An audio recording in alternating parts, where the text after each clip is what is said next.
Critical Ops has released the 1.19 beta to the public. This beta includes large server-side changes, custom game room owner commands, third-party weapon holsters, joystick fire button, and of course, the new event and critical pass. But that's not all they added to the game. There's actually a new map, and let's take a look at that real quick.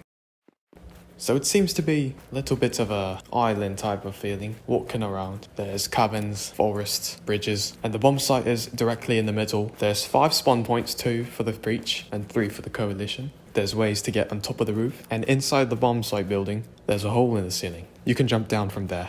Now, as I'm exploring this place, you can probably tell that my hands and my weapons are extraordinarily large. Now, I'm guessing this is a bug, so hopefully they'll change it before the actual live build. But for now, we'll be playing with abnormally large weapons. And at the breach spawn, you can see a nice view of the beach. There's a shark just lurking around over there. And there's also a crate full of fish that will emit blood when you shoot at it. Also, there's a couple cannons, but they don't really do much. They do nothing. Purely there for decoration. The game room owner commands can be accessed by pressing the pause menu and clicking on the game commands options. And here you'll find a lot of commands that you could use. Some may be more useful than others.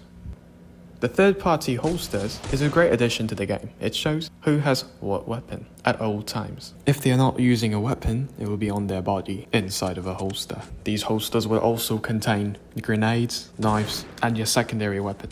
I think this is a great addition to the game and adds a little bit of information, especially when you're playing defuse matches and you can't really tell what your teammates have bought because all they got on their hands is a knife. Now, another thing they added to the controls options is the ability to change the sensitivity of the fire button joystick. So basically, if you press and hold down on the shoot button, when you drag that finger that has pressed down that shoot button, that sensitivity will be judged based on the percent that you put in the controls. So basically, you can make it so when you shoot, you can aim a little bit slower or faster. Of course, putting this option at 0 mimics the disable shoot button option in the previous update.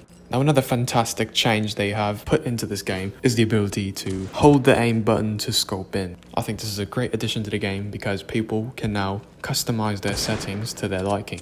Now, with this option on, instead of tapping the scope button to scope in, you may now hold the button down to scope in, then release it to unscope, where previously you would have to tap again. Another option they've added is the release to shoot. Now, what this does, once you're scoped in and you're holding down your finger on the scope button, as soon as you let go, it will fire around. In my opinion, I think this is a spectacular option for new players, but I have one problem, and it's that there's that awkward delay after you shoot, that you're scoped in for an unreasonable amount of time, and you're basically vulnerable during that time. If they were to decrease this time where you're scoped in after the round, that would make this option even better.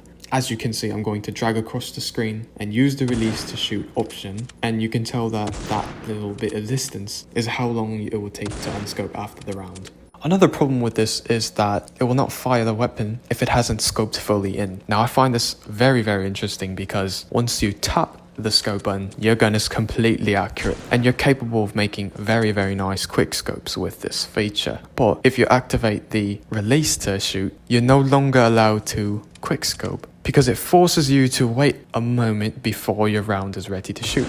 And they turn the buy button into a non-scope button for a reason, and they shouldn't be neglecting this. If they fix these two problems, this option may be better than manually scoping in and shooting. Now, here's a secret change that I didn't even know until I started to play defuse matches. I think it's a great addition to the game and I hope they keep it. When you spot an enemy in your sight, a red dot will appear at that enemy's location and it could not tell if they had the bomb or not. Now it can. As you can see, that red dot is carrying a bomb, and as long as they have the bomb, it will show a red bomb. And if they don't have the bomb and it's laying on the floor, it will show as a white bomb until they pick it up. I think that's great because now people can tell, because if there's 4 people rushing out of a corridor and there's a bomb icon on the minimap, that will tell the players and the other bomb site to rotate and help them out because the bomb is currently at the site that's under attack. Now, on the reverse, this will also make dropping the bomb more of a viable strategy to maybe get a little bit of more information without showing them that you have the bomb. Also, here's another look at the third-party